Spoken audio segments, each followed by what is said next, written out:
여러분 반갑습니다. 김도현 목사입니다. 잘 지내고 있죠? 오늘은 주일입니다. 우리 온라인으로 예배에 잘 참여하도록 하고, 우리 청년의 예배는 다음 주일부터 6월 첫째 주일부터 교회에 모여서 공동체 예배로 함께 드리도록 하겠습니다. 그때까지 건강 잘 챙기고, 또 특별히 우리가 함께 하고 있는 이 마가복음 매일 함께 묵상하면서 주님과 동행하는 시간들이 되었으면 좋겠습니다. 자, 오늘은 마가복음 9장 말씀입니다. 8장이네. 치명적인 실수. 그 무렵에 다시 큰 무리가 모여 있었는데 먹을 것이 없었다. 예수께서 제자들을 가까이 불러놓고 말씀하셨다. 저 무리가 나와 함께 있은 지가 벌써 사흘이나 되었는데 먹을 것이 없으니 가엾다. 내가 그들을 굶은 채로 집으로 돌려보내면 길에서 쓰러질 것이다. 더구나 그 가운데는 먼 데서 온 사람들도 있다. 제자들이 예수께 말하였다. 이 빈들에서 어느 누가 무슨 수로 이 모든 사람이 먹을 빵을 장만할 수 있겠습니까? 예수께서 그들에게 물으셨다. 너희에게 빵이 몇 개나 있느냐? 그들이 대답하였다. 7개 있습니다. 예수께서는 무리에게 명하여 땅에 앉게 하셨다. 그리고 빵 7개를 들어서 감사 기도를 드리신 뒤에 떼어서 제자들에게 주시고 사람들에게 나누어 주게 하시니 제자들이 무리에게 나누어 주었다. 또 그들에게는 작은 물고기가 몇 마리 있었는데 예수께서 그것을 축복하신 뒤에 그것도 사람들에게 나누어 주게 하셨다. 그리하여 사람들이 배불리 먹으며 남은 부스러기를 주워 모으니 7 광주리에 가득 찼다. 사람은 4,000명쯤이었다. 예수께서는 그들을 헤쳐 보내셨다. 그리고 곧 제자들과 함께 배에 올라 달마누다 지방으로 가셨다. 이 말씀은 우리가 앞서 살펴본 마가복음 6장 오병이어의 사건과 비슷한 사건입니다. 떡 7개와 물고기 2마리로 그 자리에 모인 사람들을 배부르게 먹게 해주신 예수님의 기적과도 같은 사건을 이야기하고 있는데요. 오늘 본문의 이 상황을 보면 그 사람들은 참 굶주린 상황 속에 있었고, 또 빈들이었고, 또 가진 것이 많지 않았다라고 성경 기록을 하고 있습니다. 어찌 보면 이 모든 상황들이 지금 우리의 모습과도 같다라고 말할 수 있죠. 우리는 항상 세상 속에서 갈급하고, 또 모든 것들이 비어있는 듯하고, 또 무언가를 쫓고 있지만 항상 채워지지 않는 무언가가 있습니다.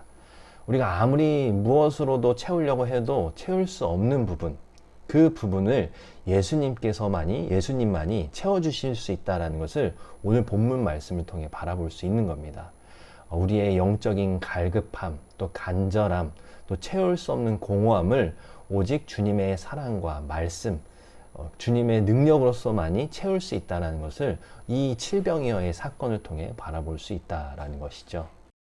바리새파 사람들이 나와서는 예수께 시비를 걸기 시작하였다. 그들은 예수를 시험하느라고 그에게 하늘로부터 내리는 표징을 요구하였다. 예수께서는 마음속으로 깊이 탄식하시고서 말씀하셨다. 어찌하여 이 세대가 표징을 요구하는가? 내가 진정으로 너희에게 말한다. 이 세대는 아무 표징도 받지 못할 것이다. 그리고 예수께서는 그들을 떠나 다시 배를 타고 건너편으로 가셨다. 제자들이 빵을 가져오는 것을 잊었다. 그래서 그들이 탄 배 안에는 빵이 1개밖에 없었다. 예수께서 제자들에게 경고하여 말씀하셨다. 너희는 주의하여라. 바리새파 사람의 누룩과 헤롯의 누룩을 조심하여라. 제자들은 서로 수군거리기를 우리에게 빵이 없어서 그러시는가 보다 하였다. 예수께서 이것을 아시고 말씀하셨다. 어찌하여 너희는 빵이 없는 것을 두고 수군거리느냐? 아직도 알지 못하고 깨닫지 못하느냐? 너희의 마음이 그렇게도 무디어 있느냐? 너희는 눈이 있어도 보지 못하고 귀가 있어도 듣지 못하느냐? 기억하지 못하느냐? 내가 빵 5개를 5,000명에게 떼어 주었을 때 너희는 남은 빵 부스러기를 몇 광주리나 가득 거두었느냐? 그들이 그에게 대답하였다. 12광주리입니다. 빵 7개를 4,000명에게 떼어 주었을 때에는 남은 부스러기를 몇 광주리나 가득 거두었느냐? 그들이 대답하였다. 7광주리입니다. 예수께서 그들에게 말씀하셨다. 너희가 아직도 깨닫지 못하느냐? 이 말씀 속에서 우리는 예수님께서 제자들을 향한 책망의 말씀을 살펴볼 수 있습니다. 분명 제자들은 오병이어 또 칠병이어를 자신의 눈앞에서 경험을 했지만 이 기적과도 같은 예수님의 능력을 바라보지 못하고 또다시 현실만을 바라보는 모습을 보였습니다. 이러한 모습을 보면서 예수님이 너희가 어디 때까지 그러겠느냐? 왜 이렇게 마음이 무뎌졌느냐? 너네는 봐도 들어도 이렇게 기억하지 못하느냐? 라고 말씀을 하십니다. 저희는 여기서 우리가 신앙생활을 하면서 참 중요한 소스를 발견할 수 있어요. 우리가 예수님과 동행하는 삶, 또 예수님이 늘 나와 함께 하시는 삶을 어떻게 경험할 수 있는가를 예수님의 말씀을 통해 바라볼 수 있는 거죠. 오늘 보면 18절 말씀에 나와 있듯이 너희가 눈이 있어도 보지 못하고 귀가 있어도 듣지 못하고 기억하지 못하느냐. 즉, 이 말은 바꿔 생각해 보면 우리가 신앙생활 속에서 계속해서 우리의 눈으로 주님을 바라보고 또 우리의 귀로 주님의 말씀을 듣고 또 우리의 생각으로 주님을 기억하기 위한 노력이 지속될 때 우리의 삶 속에 역사하시는 주님의 그 임재와 능력 또 동행하심을 바라보고 들을 수 있고 경험할 수 있다는 것입니다. 분명 우리와 함께 하심에도 우리가 바라보지 않고 듣지 않고 생각하지 않으면 주님을 온전히 바라볼 수 없다는 거죠. 그래서 우리는 항상 삶 속에서 우리의 시선 또 우리가 바라보는 거, 우리가 듣는 거, 우리가 생각하는 모든 것들을 주님을 향해 나아갈 때 우리의 삶 속에 역사하시는 그 주님을 발견할 수 있다라는 것을 늘 기억했으면 좋겠어요. 그리고 그들은 벳세다로 갔다. 사람들이 눈먼 사람 하나를 예수께 데려와서 손을 대주기를 간청하였다. 예수께서 그 눈먼 사람의 손을 붙드시고 마을 바깥으로 데리고 나가셔서 그 두 눈에 침을 뱉고 그에게 손을 얹으시고서 물으셨다. 무엇이 보이느냐? 그 사람이 쳐다보고 말하였다. 사람들이 보입니다. 나무 같은 것들이 걸어 다니는 것 같습니다. 그때 예수께서는 다시 그 사람의 두 눈에 손을 얹으셨다. 그 사람이 뚫어지듯이 바라보더니 시력을 회복하여 모든 것을 똑똑히 보게 되었다. 예수께서 그를 집으로 돌려보내시며 말씀하셨다. 마을로 들어가지 말아라. 예수께서 제자들과 함께 빌립보의 가이사랴에 있는 여러 마을로 길을 나서셨는데 도중에 제자들에게 물으셨다. 사람들이 나를 누구라고 하느냐? 제자들이 예수께 말하였다. 세례자 요한이라고 합니다. 엘리야라고 하는 사람들도 있고 또 예언자 가운데 한 분이라고 하는 사람들도 있습니다. 예수께서 그들에게 물으셨다. 그러면 너희는 나를 누구라고 하느냐? 베드로가 예수께 대답하였다. 선생님은 그리스도이십니다. 예수께서 그들에게 엄중히 경고하시기를 자기에 관하여 아무에게도 말하지 말라고 하셨다. 그리고 예수께서는 인자가 반드시 많은 고난을 받고 장로들과 대제사장들과 율법 학자들에게 배척을 받아 죽임을 당하고 나서 사흘 후에 살아나야 한다는 것을 그들에게 가르치기 시작하셨다. 예수께서 드러내놓고 이 말씀을 하시니 베드로가 예수를 바짝 잡아당기고 그에게 항의하였다. 그러나 예수께서는 돌아서서 제자들을 보시고 베드로를 꾸짖어 말씀하셨다. 사탄아, 내 뒤로 물러가라. 너는 하나님의 일을 생각하지 않고 사람의 일만 생각하는구나. 그리고 예수께서 제자들과 함께 무리를 불러놓고 그들에게 말씀하셨다. 나를 따라오려 하는 사람은 자기를 부인하고 자기 십자가를 지고 나를 따라오너라. 누구든지 제 목숨을 구하고자 하는 사람은 잃을 것이요 누구든지 나와 복음을 위하여 제 목숨을 잃는 사람은 구할 것이다. 사람이 온 세상을 얻고도 제 목숨을 잃으면 무슨 이득이 있겠느냐?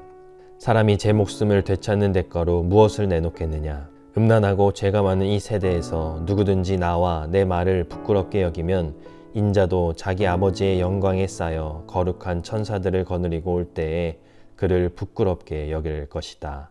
본문 34절 말씀을 보면 예수님께서 아주 중요한 말씀을 하십니다. 나를 따라오려거든 자기를 부인하고 자기 십자가를 지고 나를 따라와라. 그러니까 예수님께서 이 말씀을 하신 것은 이제 처음으로 예수님이 당하실 순환과 또 십자가에 관한 이야기를 하신 이후에 이 말씀을 해주신 겁니다. 자기를 부인하고 자기 십자가를 진다는 것이 과연 무슨 의미일까? 여기서 자기를 부인한다라는 것은 내 안에 있는 이 철저한 자기중심성에 대해서 이야기를 하고 있는 겁니다. 나 중심적인 모든 것들을 내려놓아야 한다. 그런 것들을 부인해야 한다. 버려야 한다라는 것을 이야기를 하고 있는 거죠. 죄라는 단어, sin이죠. 그 단어는 S-I-N입니다. 그러니까 이 단어 안에서 가운데를 차지하는 것이 I입니다. I. 바로 나. 모든 죄는 이 아이가, 내가 중심이 되는 순간 죄로 변질된다는 겁니다. 우리 중심에는 하나님이 계셔야 됩니다. 나를 지으시고 나를 보내시고 나를 계획하신 그 내 삶의 주인 되신 하나님을 우리 중심에 둘 때 우리는 하나님이 원하시는 삶을 살아갈 수 있다는 것이죠. 자기 십자가를 진다는 건 무엇일까? 이 자기 십자가를 바라볼 때 먼저 바라봐야 할 것은 예수님의 십자가입니다. 나를 위해, 우리를 위해, 인류를 위해 지신 그 십자가. 이 땅 가운데 하나님의 나라를 실현시키고자 하셨던 그 십자가의 사랑. 그것을 기억하고 바라보면서 그러한 예수님의 발자취를 따라 우리가 할 수 있는 것이 무엇일까? 그 예수님의 십자가의 사랑을 내가 살고 있는 이 땅 가운데서 완성시켜 나가기 위해 나에게 주어진 사명은 무엇일까를 늘 고민하고 예수님과 같이 따라 나아가려는 노력, 그것이 바로 자기 십자가를 지는 삶이라고 말할 수 있죠. 자, 이렇게 해서 우리가 마가복음 8장 말씀을 함께 묵상해 봤는데요. 뭐 이 짧은 시간 안에 이 한 장의 내용을 전반적으로 다 이해한다라는 것이 쉽지는 않을 수 있지만 또 이 말씀 속에서 주셨던 마음들, 생각들을 우리가 잘 간직해서 우리의 삶 속에서 주님의 말씀을 따라 살아감으로써 주님의 기쁨이 되는 우리 청년들이 됐으면 좋겠습니다. 우리 함께 기도하도록 할게요. 사랑해 주님 감사합니다. 오늘 귀한 하루 허락하여 주셔서 주님의 말씀을 묵상할 수 있게 해주심에 참으로 감사드립니다. 오늘 이 마가복음 8장 말씀 속에서 우리에게 주신 또 마음과 생각들을 잘 간직하여서 주님이 원하시는 삶, 또 주님이 기뻐하시는 삶을 살아갈 수 있는 저희 모두가 될 수 있도록 주님 인도하여 주시옵소서. 늘 함께 하심을 믿습니다. 예수님의 이름으로 기도드립니다. 아멘. 자, 여러분 내일 만나요.